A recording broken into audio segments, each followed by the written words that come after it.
All right, looks like we are live. Cool.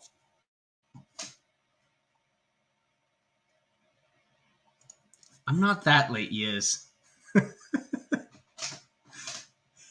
Already giving me a hard time for no reason. At least I'm not on academic agent time, all right? 15 minutes late if that were the case.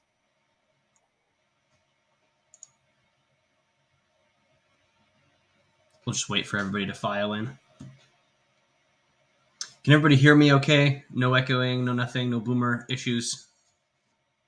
Just double checking because one of my last live streams had issues and nobody would tell me what the problem was.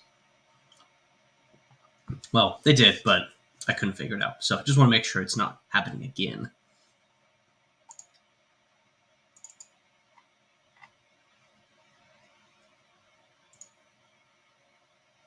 Awesome. Cool. Sound is good.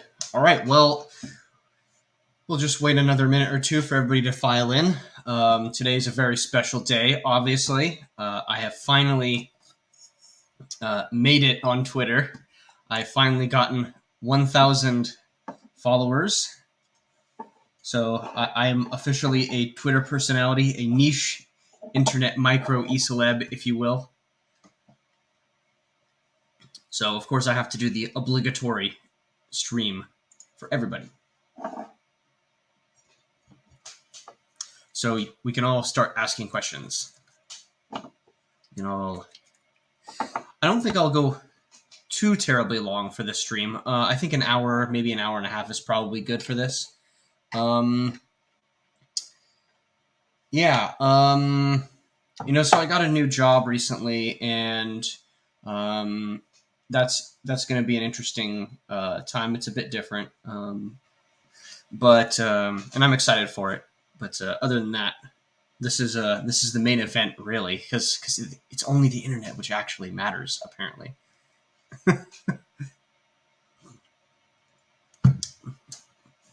Yeah, yes, me too.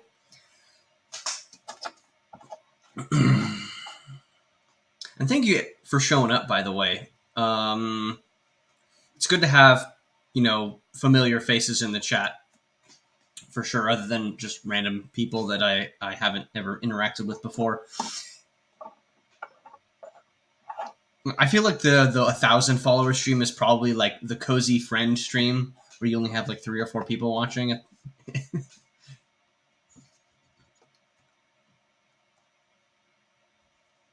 Like, you don't really get super high energy streams until you're at like at least 5 or 10K.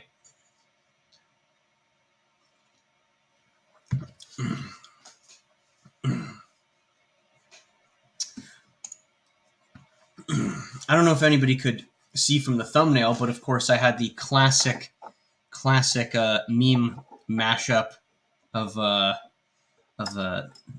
Clan Jade Falcon. I am Star Colonel Nikolai Malthus of the Jade Falcon clan. Which was also really fun because yeah, I know he is. I'm sure you did. But I chose it because I was painting some battle mechs last night, and finally, I hit the 1,000 follower mark, and I'm like, okay, why not? Let's make it meme-tastic. The it's all for you, Yiz. It's all for you.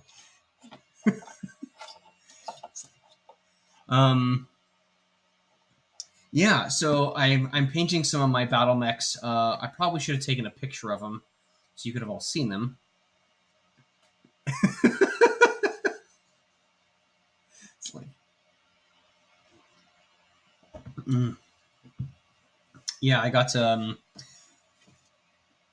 I finished the layer, the second coat, which is a layer coat on my mechs, and I finished the washing phase as well. So they are starting to take shape. They look awesome. When I finally get them done, they're going to be amazing. But you know, when you paint models or anything like that, there's always this stage where you have to get through the base coating and the priming and all of that nonsense, and you finally get to. Usually, it's about when you add the wash and all of the colors start molding together, and the colors and the little recesses start to pop. Right. You kind of see this also with dry brushing as well. Um, but yeah, I finally got the first 5 mechs of the. Unfortunately, I bought from Capellan Game Labs, but that's before I knew that they fired Blaine Pardoe. But anyway, so I've had my first 5 mechs, which I'm progressing along with, and they yeah, they look pretty damn good. I mean, I got them, this deep red color and this fiery orange because obviously I'm playing Fire Mantle, and yeah, they look amazing. So I have the linebacker, the Battle Cobra, I have the Cauldron Born, the Crossbow, and the Huntsman.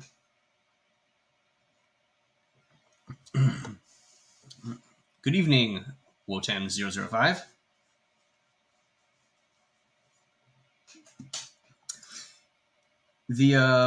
So yeah, I've got the first run of my new Catalyst Game Lab Sculpt mechs progressing along very nicely, and so yeah, mostly because I really like the Battle Cobra a lot. He's one of my clan favorites. I always use him wrong though. Unfortunately, he always dies because he's only 40 tons. But yeah, I have the linebacker, the Cauldron Born, and the crossbow, which I've used pretty extensively at this point. The Cauldron Born is probably going to be one of my long-term favorites. And the crossbow was the first clan heavy mech that I ever picked up, which is really weird because it's not really flashy as an Omnimech design. The big clan Omnimech designs are, the Mad Cat or the Mad Dog or Vulture, that sort of stuff, and that's what I usually play against. Oh, and of course the Gargoyle, right? That's what I usually have been playing against. So, when you pick up or when your buddy shows you the tech manual, and you're flipping through the tech manual, not knowing what you're looking at, you're like, oh, hey, I like that mech. That one looks kind of cool. So, of course, I pick up the crossbow, and of course, it's you get the yeah, Yiz is policing my clan mech terminology here, but yeah.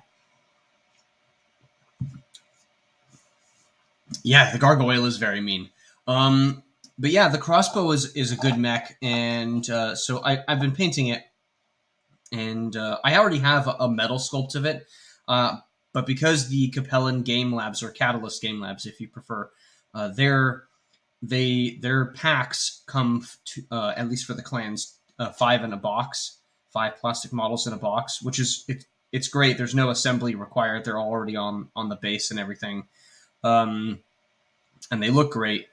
But the box set I purchased already had multiples of what I already owned. So I get a second crossbow and I got a second Turkina. But anyway, yeah, I think we are almost 10 minutes in, so I think we can go ahead and start getting to the questions part. This is going to be kind of a lighthearted banter stream. I'm just going to ramble on for about an hour, maybe an hour and a half, however long I feel. And you guys can ask me questions of whatever dream after all. So you guys can ask me AMA.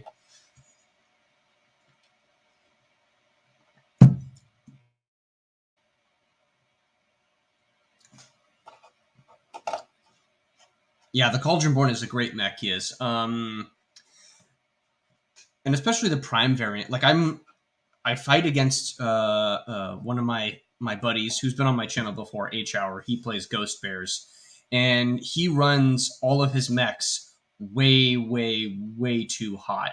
Like he puts in way too many weapons when he designs his own variants, and you know, a lot of them are 2-tier weapon systems. So you have a long range weapon system, and some have like a short range weapon system. A lot of medium lasers or whatever. But they he just runs them way too hot, and for some reason I am always drawn to mechs that run cold for some reason, which means you're suffering a firepower disadvantage, right? The Cauldronborn, even though it has a Gauss rifle, is not particularly impressive compared to like the Mad Cat in terms of the total damage output. Yeah, but and the the crossbow's the same thing. The Prime variant isn't really impressive. It's got like 2 LRM 20s with Artemis. It's if somebody brings in ECM bubble or something, your your biggest weapons system, your biggest weapons platform on the field is kind of neutered. But anyway,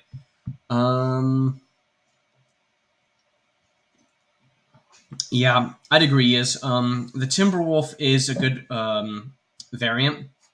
I mean, the thing that I like about the crossbow, though, is, and the Cauldronborn especially, in both their prime variants, is they're just cheap, right? In terms of points. So if you're a clanner and you spent all of your points on getting like an Uller and a couple of like really high tier clan mechs like the Huntsman or Noborinin, or like the Black Lantern or the Shadow Cat or something along those lines, those are all really expensive. And you can't take a decent clan heavy mech like a linebacker. So you have to, well, the way that you get the points in is you reduce your firepower but keep the speed and armor, and that matches the Cauldronborn or the crossbow perfectly. Yeah, and the biggest thing that I found through experience is the mechs that you typically run always seem to have, if you alpha strike or you're using your basic weapons configuration, you spike your heat by a little bit when you're running, and that's essentially. But of course, it's like you spike it by like 2 or 3 points, and that gives you a couple of turns of shooting, or maybe 1 turn of shooting before you have to start cycling down weapons.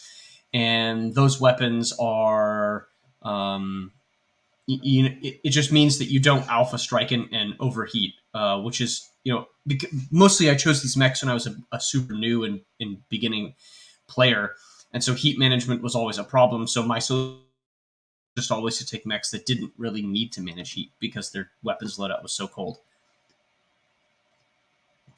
But anyway, I mean, they always, there's a niche for the crossbow and a niche for the Cauldronborn, and that niche is I need a heavy mech with decent armament and good armor and survivability, but also has the speed.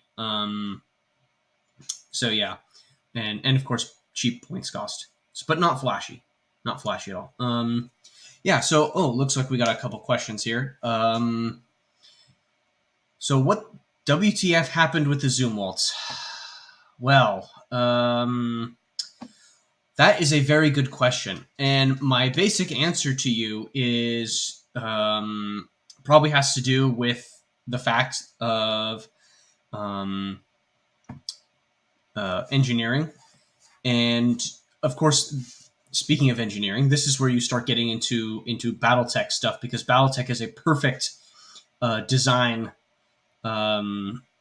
for like a one-on-one analog for ship construction, which is really weird. So you have speed, you have survivability / armor, and you have weapons.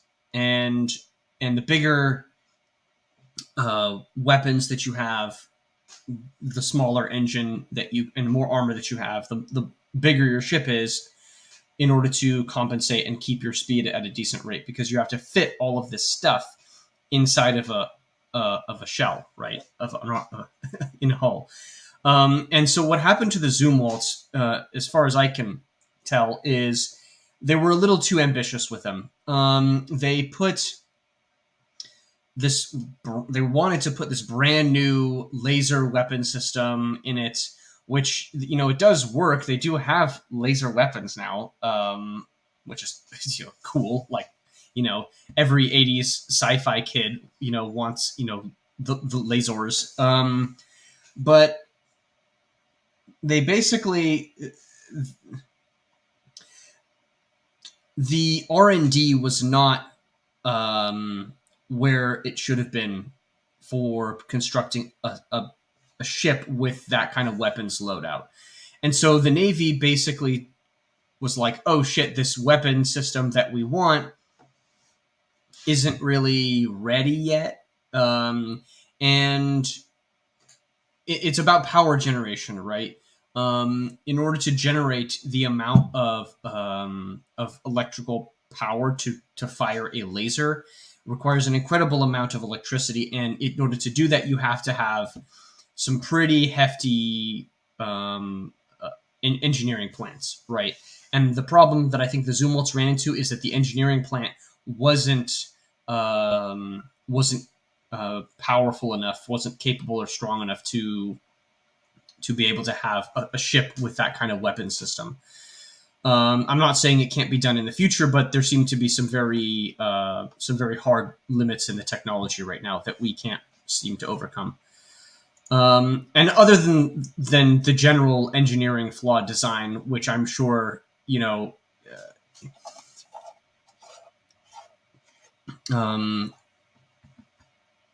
which happened with the LCSs, for example. Like the LCSs are just dog shit. Pardon my French, but they're the worst of the worst. They're designed by committee. They tried to be modular, and they just ended up being a massive money pit. They're constructed of aluminum, which, of course, for anybody who knows ship construction, you know that aluminum has a much lower melting point than steel does. So if you have a ship that catches fire because of ammunition explosion or fuel catching light, your ship is going to basically burn to the waterline before it goes out, and that's really bad. It has happened in ships before. One of the reasons why the Ticonderoga class was so controversial was because their superstructure had to be built out of aluminum, and the Navy doesn't really like that because of the reason that I just mentioned. But with the hull that they designed, which is the original hull of the old Spruance class cruiser or destroyer from the 1980s, they took the same hull and they just put the new Aegis electronics system on it, which incorporates at least for the 80s, the latest and greatest fire control system and the spy radar and all of that stuff. So that's what happened with the Zumwalts. I think there was also some weird thing about their actual gun, like their 5-inch gun or something, where they were developing guided ammunition for it, long range guided ammunition, which I don't know how that would work, but it basically was extremely expensive, right? When you're lobbing a shell that's $180,000, I mean, is it really worth it? So it's just one of these things where you're getting so high end in warfare, and it's just so prohibitively expensive to do these things that it becomes a question of, okay, well, what are we going to do with this? And to be honest, what we did with the Zumwalts was actually not as bad as it could have been. The thing with ship construction is you have to rely on either A, you're really good at it, or you do what everybody has done throughout the entirety of the 20th century with ships that aren't wood, that are steel ships, which is you build a class of your extremely high-end ships and you build like 2 of them, and that's it. And then you figure out what is wrong. In 5 or 10 years, once the technology gets improved, then you build a new class of them with the improved technology, and you just move on and on and on and on and on. And every single class is going to be slightly improved over the last class. All right, so an American elitist. I hope that answers your question, Wotan 005. So that was a really long answer, but that's basically what happened to the Zumwalt. And it's really a shame because You struck out once with the LCS. You struck out now with the Zumwalt. You're striking out probably with the George Washington. Is it George Washington? Shit, I can't remember. I think it's the George Washington class carriers of the new ones that are coming out anyway. The ones that are after the Nimitz class. Yeah, those ones are so new, but they don't use. They're a little different. They use a magnetic catapult, not a steam catapult, which I don't understand why the hell you would do that, considering you already have the ability to generate infinite steam due to your nuclear power plant. So it doesn't make any fucking sense to me. But anyway.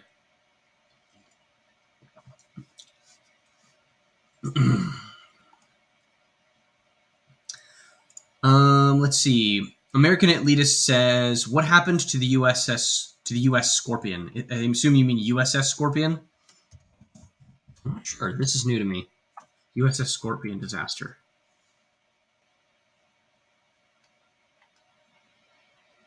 Oh, this is old. Okay, this is historical. All right. I'm not really a subject matter expert on that. I'm not a Submariner person, so I can't really answer that question. Most of what I understand of submarines is if you have, because you're at such a low depth, the biggest issue that you're going to see with submarines is transitioning from low depth to the surface and vice versa, right? Like if you ever watch the movie, like old submarine movies like Das Boot or shit, what was the one with Matthew McConaughey and I can't remember, or I mean even just the Crimson Tide, that would be that's basically what it looks like, right? As far as I know. And that's where the biggest problem you're going to see is. And if you have a problem, you're going to, because of an equipment casualty or because maintenance hasn't been done or because you go too deep in order to avoid either detection or enemy action, that's when you're going to start to see problems, just because of the way that works. So I don't know what happened to the USS Scorpion, unfortunately. But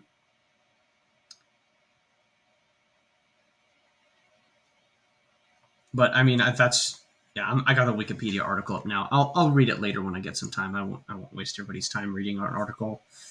Wotan005 says Virginia's seem to have worked out though.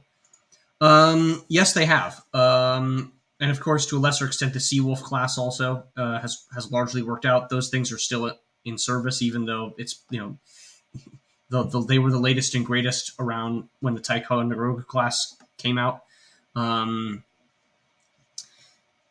Virginias are good. The problem, though, and I'm already starting to see on my MSN feed the fact of mainstream news articles that are military related coming out saying that the United States needs diesel class submarines. And the big problem with diesel class submarines is that they're very slow, but they are cheaper than nuclear submarines, and they are easier to maintain. And of course, as we know from the recruitment crisis, if you have a population group which is highly intelligent, that is inside of the military service, right? The ranks and the rates, I shouldn't say rank, the rates of the Navy, which is people's job specialty, those are, shall we say, as you would expect, rather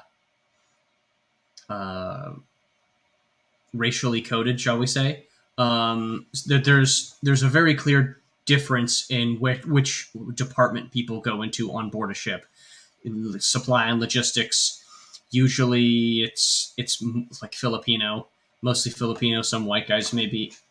And engineering department, same thing. Of course, your gunner's mates are usually like, your very rural redneck white guy types. Um, and your bosun mates are, and ops department is where a lot of the blacks go. That's just because of, as far as I can tell, intelligence. Because in order to, and of course the electronics is because that's where all the white guys go, right? Electronics, combat systems, weapons departments, um, like more intelligent minorities and mostly white guys go into those rates. Let's see. But yeah, the issue with diesel submarines is they're very slow, right? When they submerge, they are on battery power, right? This is literally World War II era technology, right? So yes, if you want to go watch a movie, go watch Das Boot. They do have to surface once about every 24 hours. It's very predictable, and they run their diesel engine when they're on the surface, and so on the surface they're not even very fast. When they're submerged, they're even slower. Like they're literally going like less than like 10 knots, maybe even less than 5 if they're on battery power. But yeah, but they're actually very good, right? They're good ambush hunters, and they're cheaper and of course easier to maintain. So if you're thinking about, hey, I need a submarine force, but I can't rely on the numerous yet one of the more intelligent demographics in the country, well, maybe a diesel submarine would be a good substitute in future for nuclear power submarines if you can't get, individuals in those job specialties. First, Yzdunix says, first AMA question of the right. What led you to pagan Odinic beliefs, and why did you choose the specific metaphysical path of belief religion that you did? Okay, that's a good question. All right. Well, like many people in our spheres, I was in the early 2000s when I was in high school or whatever, in college, and of course because I'm a California boy, I was very much inundated with public school systems and very very much at ground zero of the new atheist movement. So, I mean, I kind of fell away from Christianity very early on, and so that's one thing. And I guess the real issue with that is I just don't want. It's not something that I your angry atheist phase you pretty much get over. That's like you when you're 16 or whatever. But the on the pagan and Odinic thing, it's always been something I've been sympathetic towards, I guess. Like I've always had some sympathy for the Nordic and Germanic gods. It's always something that's fascinated me. I guess if the first source that on a lore, from a lore perspective, that you could say that drew me to that path was probably Age of Mythology, the old video game. Yeah, and like that one is just really cool because you have awesome like mythical creatures that you can use as part of your army, and you run around and the actual game has lore explainers. It explains the stories of Greek and Nordic and Egyptian mythology. So it was a very good resource, and that was probably one of the cultural things. At least the first thing that kind of exposed me to that, which may have drawn me down that path, I think. The other thing is, I mean, like a lot of people in our spheres who were involved in the new atheist movement, I think a lot of us are returning to the spiritual forms that we're more comfortable with, or we're most comfortable with. And of course, if you're a Westerner, the answer, that's the default answer, the majority answer is to return to some form of Christianity. Um, I don't really, whether that's just because my rejection of it was so hard, and I actually had to, it's a difficult thing, right, to go up against your parents when you're 16 and tell them no. um, and maybe that's just teenage angst, and maybe that's a failure of my parents being my parents. But the real, I guess you could say, the real thing that recently, I guess, got me really back into it and really set me down that path, probably was reading Evola, I would say. And of course, Evola's not a Christian. He's kind of a weird guy, and he has some weird takes on a lot of stuff. I would say that really the um, the experience that I had with around the COVID stuff, and I think Radlib has put it best. He said that there's the I guess the perception of evil, and of course, like my whole thing with being on the dissident right, or whatever the right you want to call it, is like I basically uh, realized that, oh, why are there so many people in my neighborhood all of a sudden that are like Indian? Like why are there so many minorities like all of a sudden?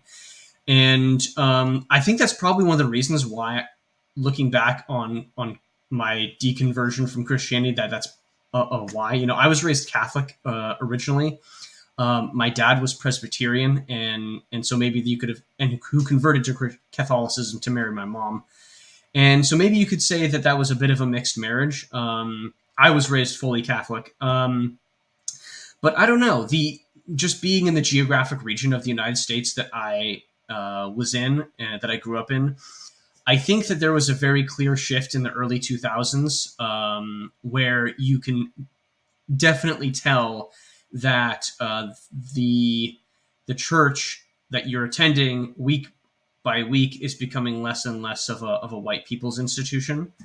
So I do wonder about that, where, if you, even though I didn't really articulate it like that at the time, I wonder if there was a sense of a kind of a sense of betrayal underneath the surface. And I mean, all jokes aside, hardy har Catholicism is a brown people's religion. I get it. Laugh it up. But the really, for my part, I had this really weird feeling, of just, at least during COVID, that there was something extremely evil and heinous going on. And really, the thing that made me decide what to go down that path, and to say that I was going down that path, was the COVID exemption, the COOF exemption. And I claimed the exemption. There's not really and I was looking for that before, right? But there's just no group around in my area that I could go practice with before, that I could go check out, or like talk about it with, or even convert to before the COVID thing. So I kind of was maybe being a bit dishonest, you could say, about the COOF thing. But I just was like, I'm not losing my job over this vaccine, and I'm going to file a religious exemption for it, because, and I'm not a Christian, so I can't claim that either. And so of course, and helping that too with really the way that worked is reading BAP, reading a bit of Nietzsche, and reading. By that point, I had read de Benoit's On Being a Pagan, so the theology of what it means to be a pagan had been fully explained to me. And so you can explain in very clear terms and concise terms, to somebody who has probably no exposure to this at all, why you should have to partake in the COOF nonsense.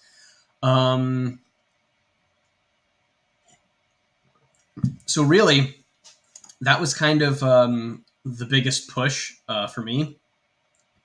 And of course, you know, claiming help from something and I guess calling out the name of a deity and expecting them to help you is something that Dumichil writes about, or when he talks about the Romans. The Romans, they have a famous story.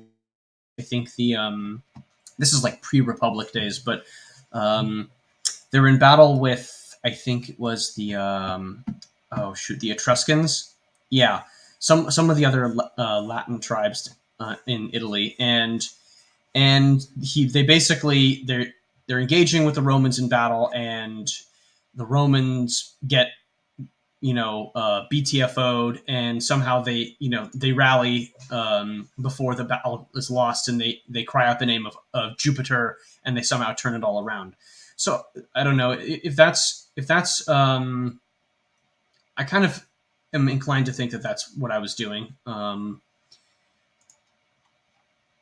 It's also really weird for me because I don't have naturally religious impulses. I find myself in a very awkward position. I'm a very uncomfortable prophet. um,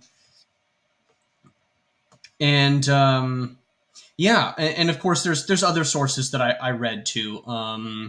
Like of course the event, the first one in Nashville, that was a deeply spiritual experience for everyone involved, I'm sure. And and that experience, of course, inspired me to write my poem about the event, which is on my Substack. And it was really seeing Dune, reading a book called Myths and Symbols of Pagan Europe, by H.R. Davidson.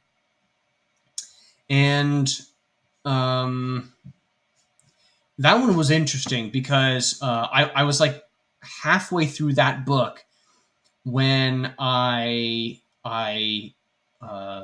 just got back from the event, and I went to work like that Monday, so I was like exhausted and um, writing this poem. But of course, I got back from the event, or no, wait, it wasn't Monday. I think it was Tuesday or something because I took Monday off. But I was still exhausted. I watched Dune like twice in a row because I watched half of it on the plane flight back, and it was such a good movie that I had to see it, with my buddies on my Amazon account, and so we watched that, and the combination of the event, which is a deeply spiritual thing, and Dune is a very religious story, right? That's religion is central to the story of Dune. You can't have Dune without that. And then reading the symbology book and seeing how much overlap symbologically um, um, was present in Dune, and seeing some interesting details. Like I call myself a very uncomfortable prophet because I don't, that poem that I wrote was called Dune, the Event and Prophecy, and I guess I kind of just put my poetic spin on what I thought was going to happen in the future. And of course, it was a deeply heartfelt reflection on the Nashville event itself. And well, I haven't really been very candid about it. I've told some people who were at the event, but not everybody. And I guess I should probably just go out and say it. The I did some things that may or may not have been a ritual, unbeknownst to me. And I read this book. Like I said, I was halfway through it at the time, and then I finished it. But you see things that jump out at you, and you're like, wait a minute, I totally did that. So one of the interesting things from the Indo-European religion is called, there's an Irish rite called Tarpfeis, which is, as you'd expect with a lot of Indo-European religions, you slaughter a cow, specifically a cow, and you cook it, you share it up with your buddies, and the Irish basically, you gorge yourself on it, you have a wonderful feast, and you go to sleep in the bull's hide, essentially. Um, and I don't have a bull hide or anything, but I do sleep under a wool blanket. So I don't know. When I read this, it was like this sounds a lot more exciting. This was a lot more exciting when I did it than the way I'm describing it. But um, so I don't know. I think I by accident delved into something and saw something, and I think I haven't really explained it to very many people because I don't want to lead people astray. I don't want to be a false prophet, and I don't want to give people false hope. Um, but I think there were some things that were seen, and you know, I think there. I think it was a partial vision, to put it bluntly. Uh, and of course, the Dune movie is the message from the very beginning is dreams are messages from the deep, right? So I don't know. These just the coincidence of all those things happening at roughly the same time was fascinating to me. Um, and but anyway, so one of the big things of why pagan and Odinic beliefs is because I want to actually do that right for realsies. I don't want to have a half performed accident, basically. You know, and dreams are something that are now fascinating to me. Not just in terms of analysis, but to actually like be able to see and dream the future. Um, and yeah, Survive the Jives had some awesome videos, especially on dreams. His dreams one was pretty good. Um, yeah, yeah, but if you guys all want to like go check out that Substack article, please by all means do. I also have recorded on this channel, so if you want to hop over after the stream's done and listen to it, yeah, by all means.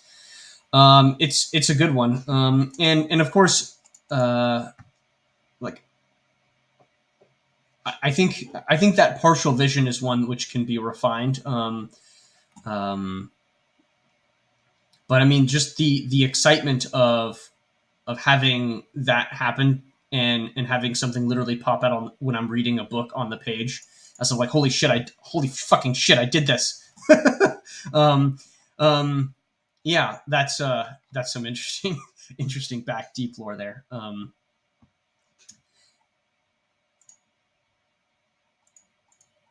Yeah, I haven't read all the books either. Yes, I've only read the first one, unfortunately. Um, Thomas says Augustus moment. What does that mean? I don't. My Roman history is a little incomplete. So if you could explain, Thomas, I'd appreciate it. Let's see. American elitist says, "What does a Russian victory in Ukraine mean for the gay? As they pivot, they just sent in more troops in Syria." I think you mean, do they pivot? Well, okay, so our buddies in the Geopol realm of our circles have been doing great work the past couple of days. I was on Charlemagne's channel a day or two ago, and we were talking about that sort of realm, and specifically there was an MSNBC stream about it that came out like a year ago, and they were just watching how terrible it was and how unstrategic and how these people have no conception of how warfare works. They don't understand assets. They just think, oh, if I throw things at the problem, like the problem gets solved. Like, no, it has to be the right asset at the right time. Um, like, what does it mean for Syria? Oh, and also, yeah, like Semiagog did a stream, I think this morning or yesterday as well, um, and about the actual Ukraine war, and basically all of they were all saying that um, one of the interesting things about what the gay is doing is, well, okay, if you can't actually defeat Russia because it's too big and it has nukes, if you can't defeat China, Well, and if you can't go after North Korea because it's right next to China, well, where's the logical place that the Gay will go to? And the answer is because in order to attack China or do stuff to China, in keeping with their new containment strategy against the Chinese, which is to create a fourth and fifth island chain in the Indian Ocean and by the Horn of Africa, their the answer is okay. Well, we need the Middle East. Okay, and what does it mean for the Middle East? Well, they want to get rid of Iran. So they were talking about the possibility of if the United States actually wanted to go to war with somebody, they would have to do it against Iran because it's the easiest opponent to defeat militarily. I don't know how true that is. Iran is an incredibly mountainous country. It's the logistics of getting halfway across the world. Literally, we just did this, guys, against Afghanistan. Like, you're going to go into a deeply mountainous and rugged country with plenty of opportunity for asymmetrical warfare. Even Iran has symmetrical warfare. They have military assets and things that they can use. And really, what would likely happen is we get that little teeny tiny sliver in the south of Iran that's flat and deserty. And then the moment that we hit the foothills and the mountains, which is what most of Iran actually is, we get bogged down pretty quick. And that's what, if I was Iran, that's what I would do.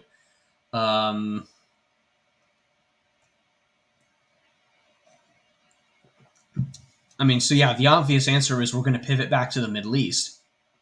That's going to put everybody back on a slow burn because everybody's fucking tired of the Middle East. Like, I'm tired of the Middle East. I don't want to talk about the Middle East anymore. It's not in my interest to be in the Middle East at all. And I can kind of understand what they're doing with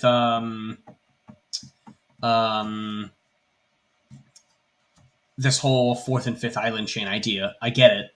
I'm not saying it's ineffective because you have these two island chains, to the southwest tip of India and also, by the Horn of Africa and Madagascar and stuff. Okay, I get it.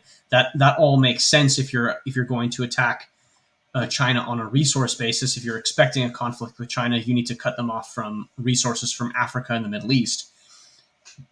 So from their perspective, that makes sense.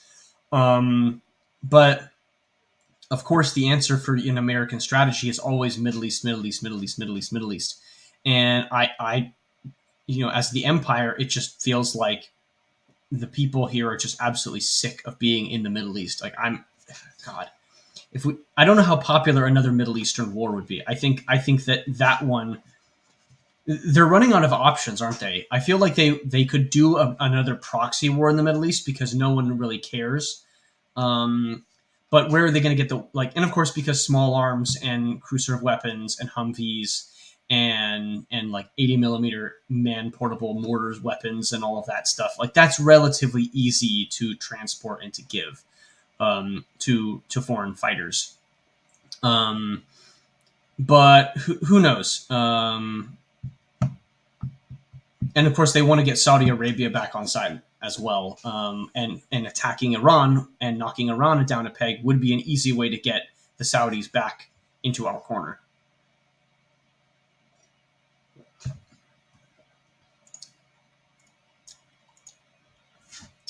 Yeah, that's an interesting take. I can concur with that, I think.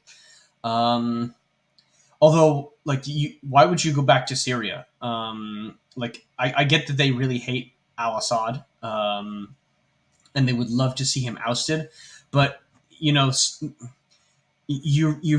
spent the better part of 5, maybe 10 years, dicking around in Syria, and really, what are we going to do with it? There's a sunk cost fallacy, right? And okay, you lost pretty decisively in Syria, right? The Gay lost decisively. Russia was able to support Bashar al-Assad and all of the nonsense that you're doing in Syria. It's just it like he kept power, right? So what are you going to do? You're going to restart some stuff in Syria? Why? Like how? Like what? You're kind. It just I don't know. They feel tapped out to me. Like I think they could do another proxy war in some other tangential place. I don't think Syria would be the place, honestly. Although I would imagine they would love to. Anyway. All right, Yiz has another AMA question. Will you still be able to play MechWarrior with me occasionally with your new job?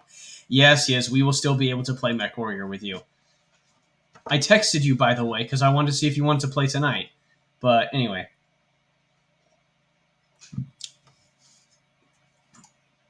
Let's see. We're coming up on 50 minutes.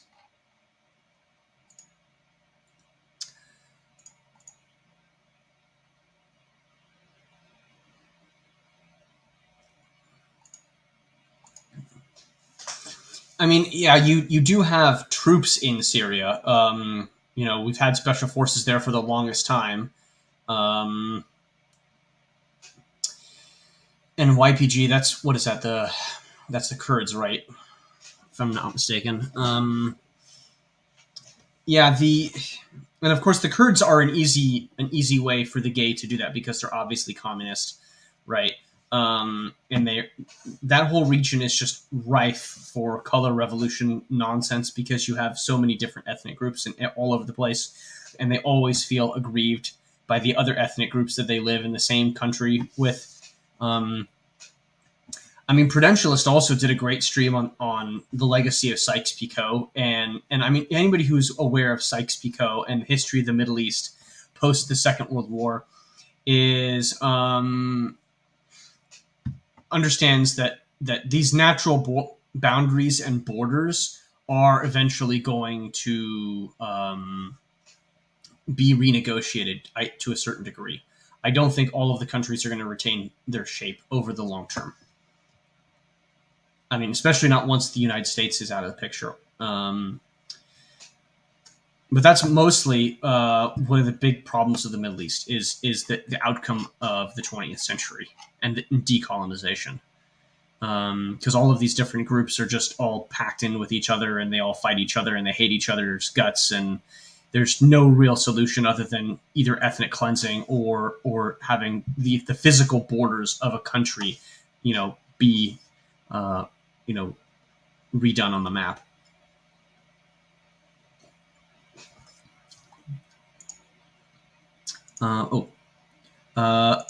Jake H says, opinion of Charles the 12th of Sweden.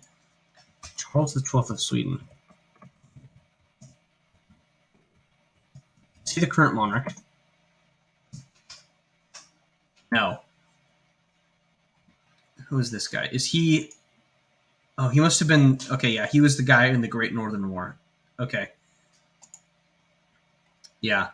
I mean, I don't know. That's a period of history that I'm not too deeply familiar with, unfortunately, Jake H. I'm sorry if you're Swedish and you're asking because you're Swedish. I'm actually a little bit more knowledgeable about Gustavus Adolphus than Charles, just because I'm much more of a Renaissance and early modern and Reformation period history buff than I am post-Reformation and that whole era. And of course, that area is difficult because, for me, anything I'm also a huge Prussian fan. So, like, anything that was before Frederick the Great in the 18th century, I kind of just yawn. Not really my area of expertise, unfortunately. But yeah, I have generally positive things to say about him.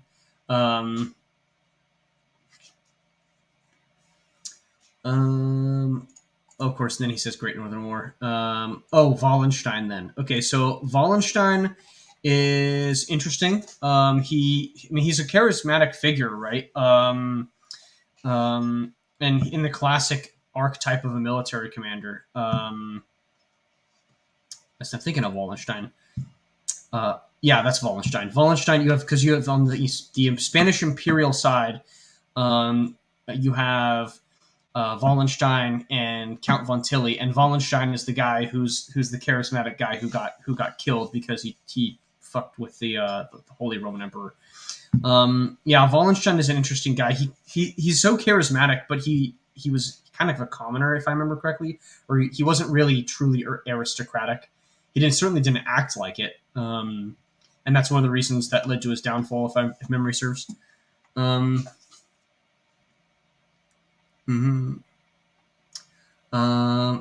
Let's see. Valtra says, would Ukraine have been up for war with Russia if they knew at the start they'd only be able to launch around 10% of the shells, ammunition, artillery? I mean,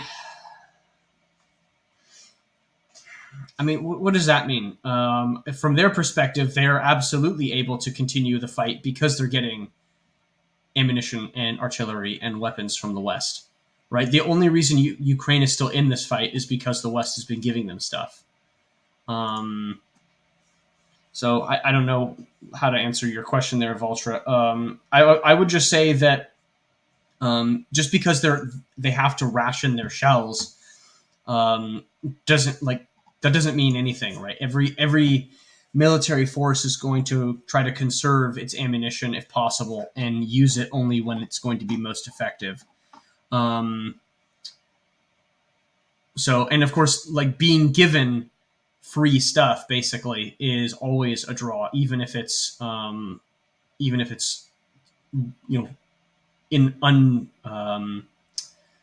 insufficient quantities.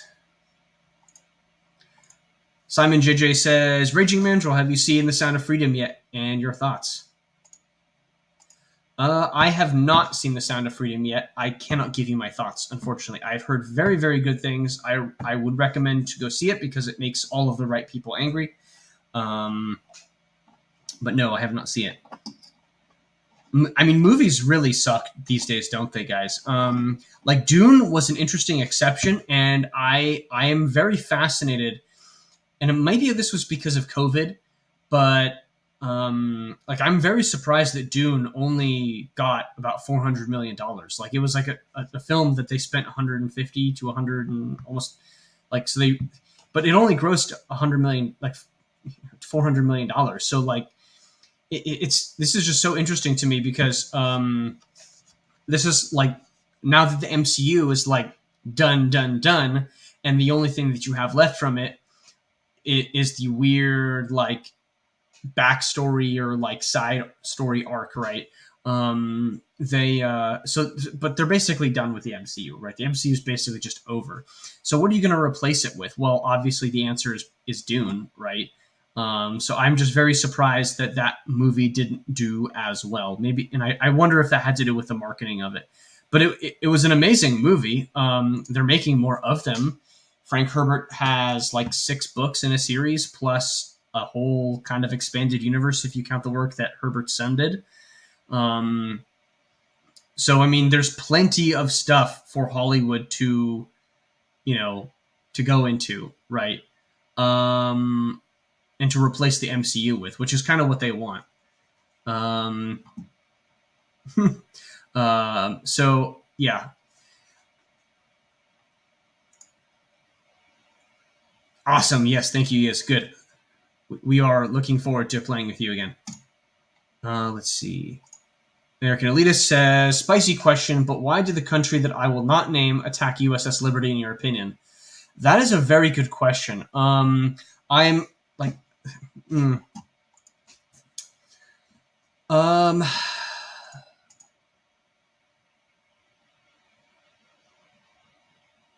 I can think of the major important reason of why, other than just the general perception of ethno-masochism of that group. Really what you're saying is, I'm in charge. I can hit you. You're not allowed to strike back at me. That means that I'm in charge of you, right? It's a symbol. And that's my answer. The plain and short of it. Western style warfare doesn't work like that. Just because you humiliated me does not mean that you have defeated me, right? To defeat me, you have to kill me, you have to break my spirit, you have to kill all of my buddies, and you have to take away my ability to fight. Eastern warfare is much, much more about symbol, right? If you think about the difference between a soldier and a warrior, is a soldier's job is to perform his singular role and responsibility. I stay in rank, I do as I'm ordered, and I go where I'm told to go. A warrior is different than a soldier because a warrior is much more individualistic. You don't really fight as a disciplined, organized body. Because when you think about European soldiery and Western styles of warfare, it's linear. It has a lot of blocks, right? The famous infantry pike square, which is similar to hoplite warfare that preceded it.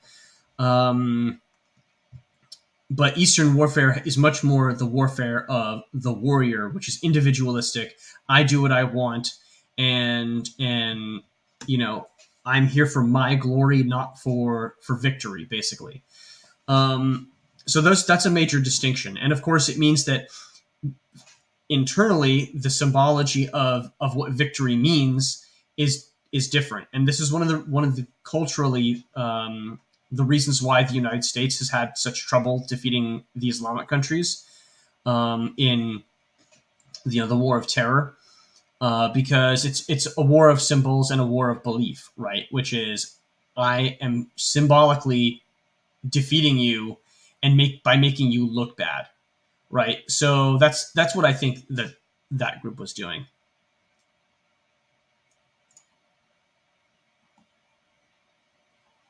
Vulture replies, before the war, they thought they'd be getting way more weapons than the Russians. I mean, yeah, I'm sure they thought they'd be getting more, but they can't complain. They're already getting a metric fuck ton. So,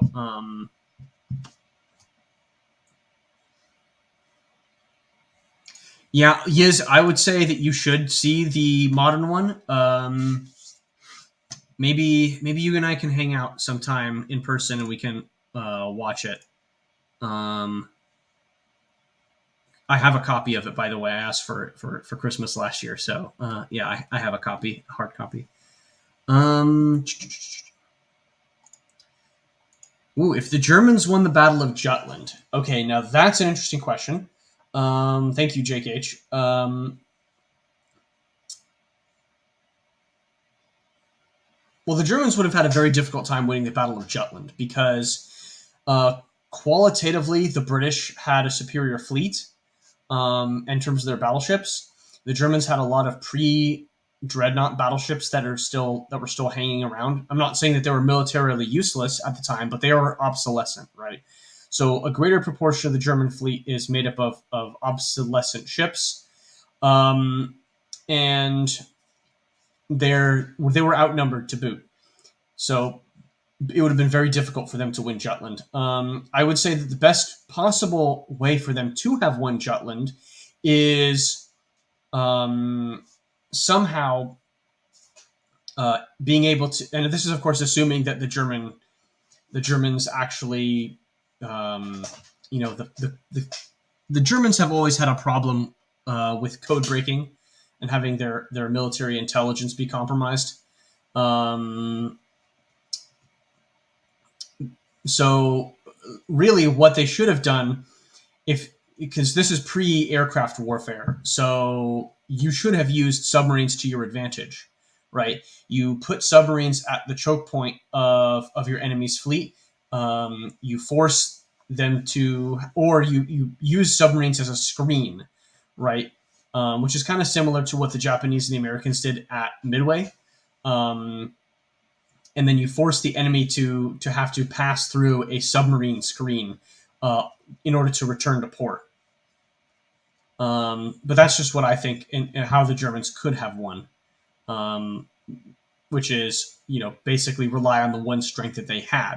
Of course, that would have meant that they had to take the pressure off in the supply and logistical side of things, because they, the naval blockade of Great Britain would have had to been lessened to get those submarines on station. Let's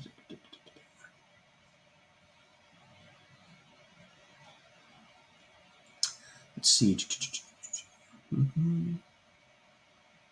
So you guys like that answer? Which answer was that for? Was that my warrior versus soldier answer? Let's see.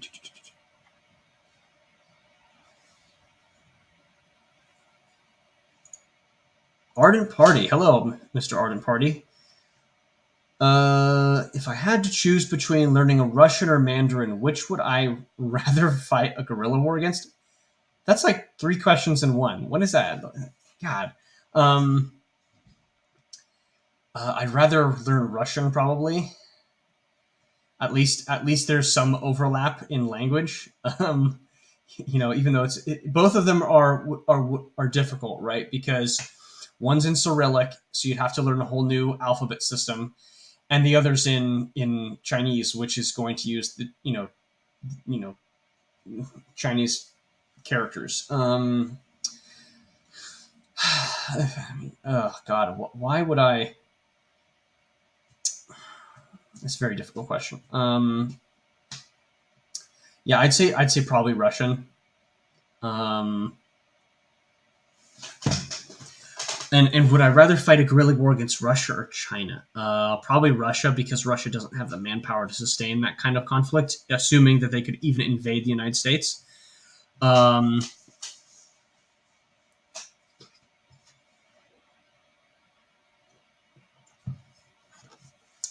So yeah, that's my answer.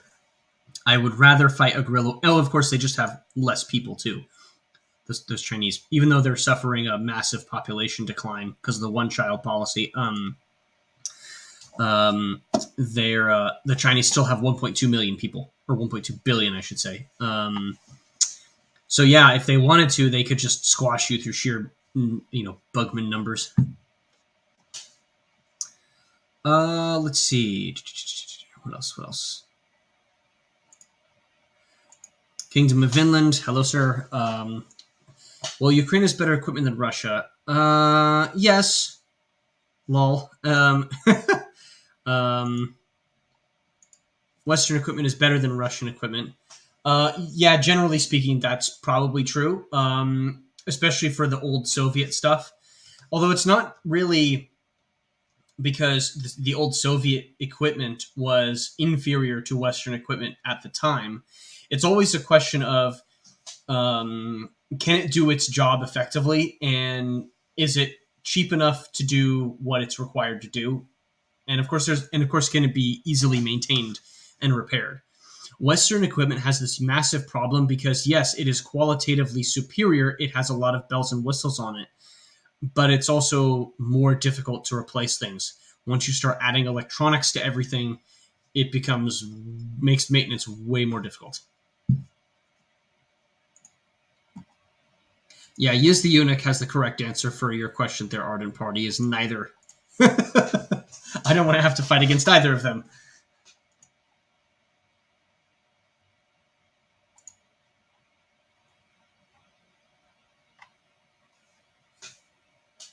Oh, and of course, yeah, Yiz, I saw your comment as well. Let's see. All right. American Elitist says, do you think once the gays' control over America is gone, we could use Russia and China's natural differences in goals to get a more friendly Russia against China? I don't know, American Elitist. It might be a little late for that at this point. Although I'm sure that if you actually got a based regime in power which consistently signaled its intentions to maintain a friendly or at least neutral relationship with Russia, all of this, poking Russia in the eye and stepping on their toes would probably be able to be swept under the rug.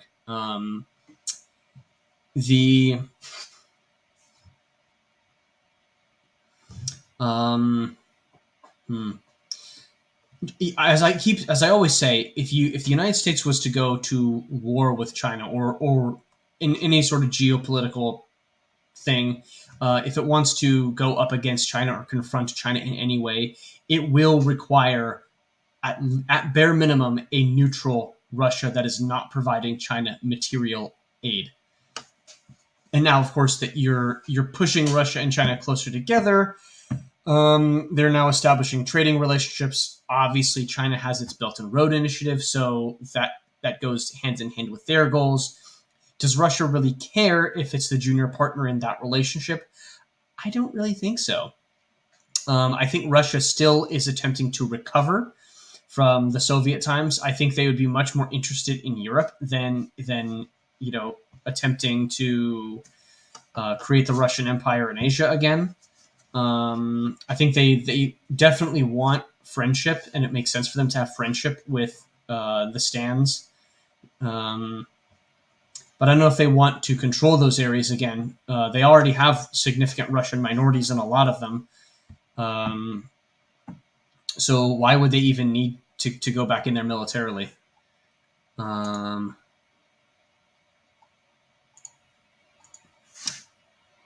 dear. Jake H says, if the U.S. joined the Axis in World War II, no FDR in office nor his staff. Well, I mean, FDR was already in office before World War II, Jake. So, I mean, that's a question I'm not going to get into. I'll just refer everybody to go read the book Stalin's War. It's excellent. And it's even better because it's actually mainstream. You can buy it at a Barnes & Noble. I have found it on the shelf at Barnes & Noble before. So it's a book that you can give to your maybe not so skeptical boomer uncle or something. Kingdom of Vinland says, most of what Ukraine is getting from the West isn't even new. It's either old or downgraded. And even the modern post-Soviet equipment is mostly inferior because of both poorer quality as well. That's true, Vinland. And as I keep saying, Ukraine has become a massive dumping ground for everybody's surplus Cold War equipment.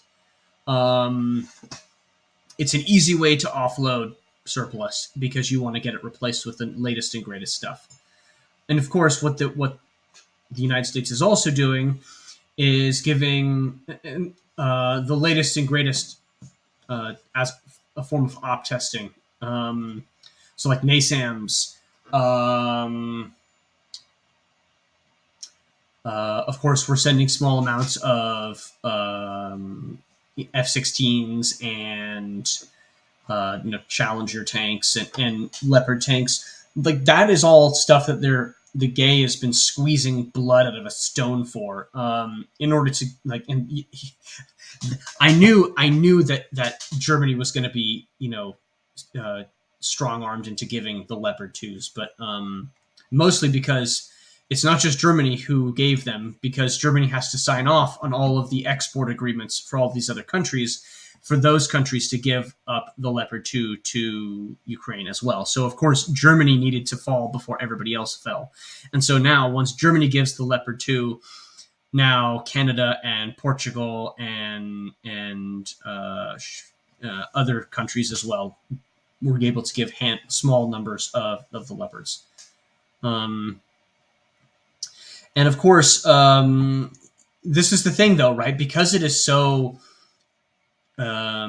using downgraded equipment, Russia is basically why would and of course I get really mad when I see Western sources claiming, oh, Russia's using the T-55 now and the T-62. I'm like, okay, those are both obsolescent assets. They can still be used for specific military purposes. The Russia still has stockpiles of them plus spare parts and ammo. Even if they still only have relatively a handful compared to a bajillion T-72s that they've produced that are still viable. Why wouldn't you use those armor platforms? Because it forces Ukraine to have to burn through an anti-tank missile or artillery that they don't have to destroy an incredibly obsolescent asset, right? And it's not that Ukraine doesn't even have T-55s anymore. either. They were given 28 M55Ss from the Czechs, or sorry, not the Czechs, the Slovenes. It was the Slovenes that gave it. But of course, that was upgraded with reactive armor and given an engine upgrade to give it a little oomph to its horsepower, and given a NATO standard 105 millimeter gun, which is the same gun on the Leopard 1, by the way. And of course, okay, that's qualitatively a better tank than the old T-55s, but it's not that Ukraine isn't using like exceptionally ancient hardware either. But as I said, everybody's just using this as a dumping ground for the most obsolescent weaponry. Once it was clear that this was going to become a war of attrition, obviously everybody starts pulling the crap out of their stockpiles. Like, there's a reason why Ukraine is going to get 100 Leopard 1A5s from Denmark and Germany, because A, they need the armor, and because they're not going to get a renewal, most likely, of Leopard 2s and Challengers, and they need tanks. And of course, with the destruction of the Ukrainian spring offensive, they're going to need to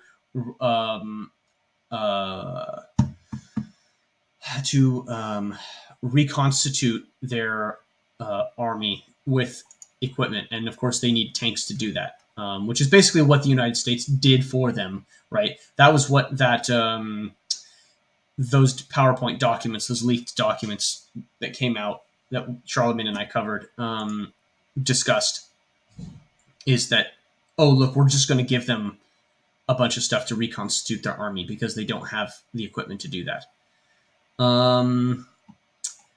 Also, let's see. And he also says, and the stuff Russia does have, they can't make enough of it or get it to the troops. Russia has always sucked at logistics. Plus, on top of that, Russian corruption is far worse than even the U.S. I mean, okay, sure. But Russia is Russia, right? Russia always wins by being a steamroller. Russia has never won by trying the finesse move. This is just what Russians are, man.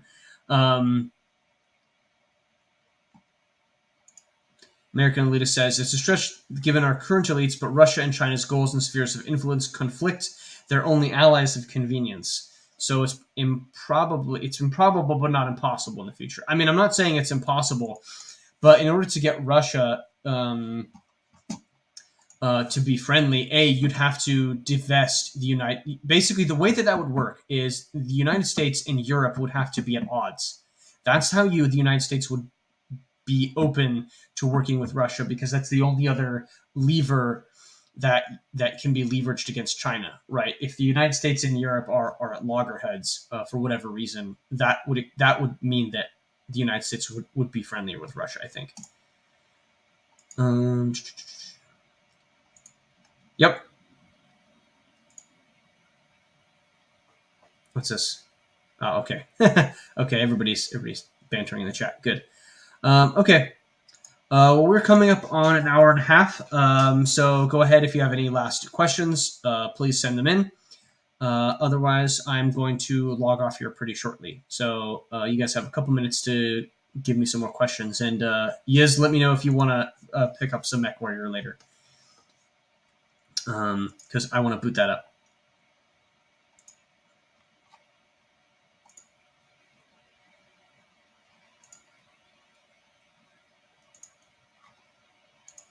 Okay, Kingdom of Finland with another Ukraine comment.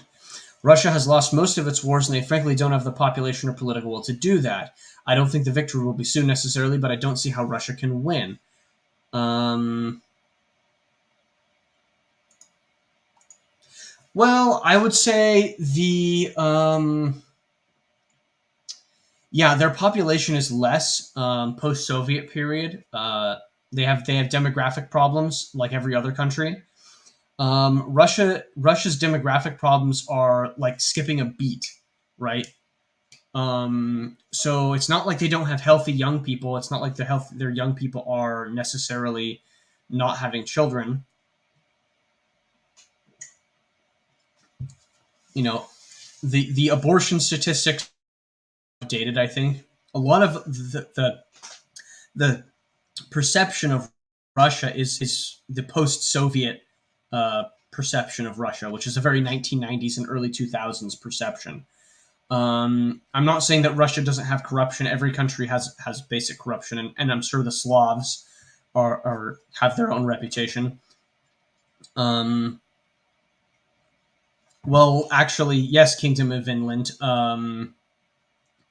They can just throw bodies at the problem because,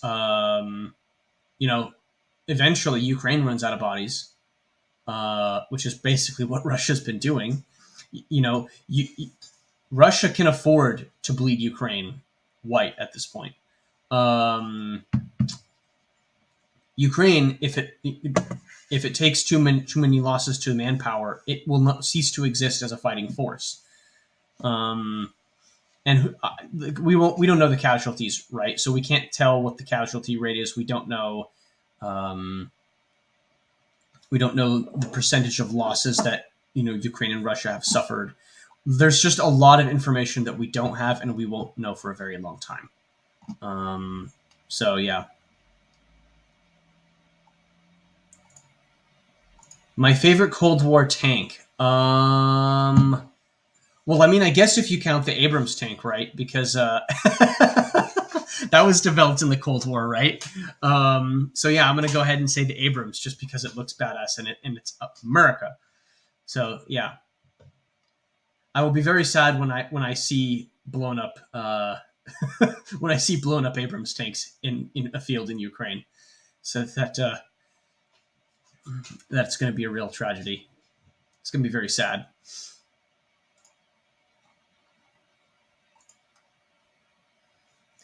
Anyway, so if that's all the questions, guys, I'm going to go ahead and log off the stream. Thanks for all stopping by. I appreciate you guys coming in and hanging out for a little bit. Like I said before, go ahead and check out my videos on my channel. Check out either the Dune and Prophecy video that I have, or check out my Substack for that poem that I wrote for the event last year, if that's something that interests you. And I do have an article. Like I have a lot of content ideas, by the way. Charlemagne in the OGC Telegram chat was like complaining about how he has too many good ideas for content, and I kind of feel the same way. I never have enough time to actually put stuff out, or at least I never feel like I do. And I'd hate to put it out if there's like spelling errors and stuff. So I do have an article in the works on Substack on the new John Wick movie, because I saw it on the way back from the Shieldings event this year from the Memphis airport, and it was absolute garbage, and I was so angry about it that it inspired me to write a Substack article about how terrible it was. So that should come out here pretty shortly, so stay tuned for that. One last question. God, you're killing me, Kingdom of Vinland. Killing me. An Abrams isn't blown up. Remember the blow up panels? Yeah, okay, whatever. You'll see one that's knocked out. It's been, on fire or whatever. But anyway, with that, I'm gonna see everybody later. Thank you again for stopping by. Please check out all of my stuff. If you like my content, I do have a monetization option. I do have a Buy Me a Coffee, which I think should be linked in the show notes. So if you want to drop me a $5, I greatly appreciate it. I put out most of my content for free as a hobby because I like the sphere and I like the ideas and all of that. I really should be looking into monetization, though. You gotta get paid for your work. So anyway. See everybody later. Have a good night and evening and afternoon, everybody.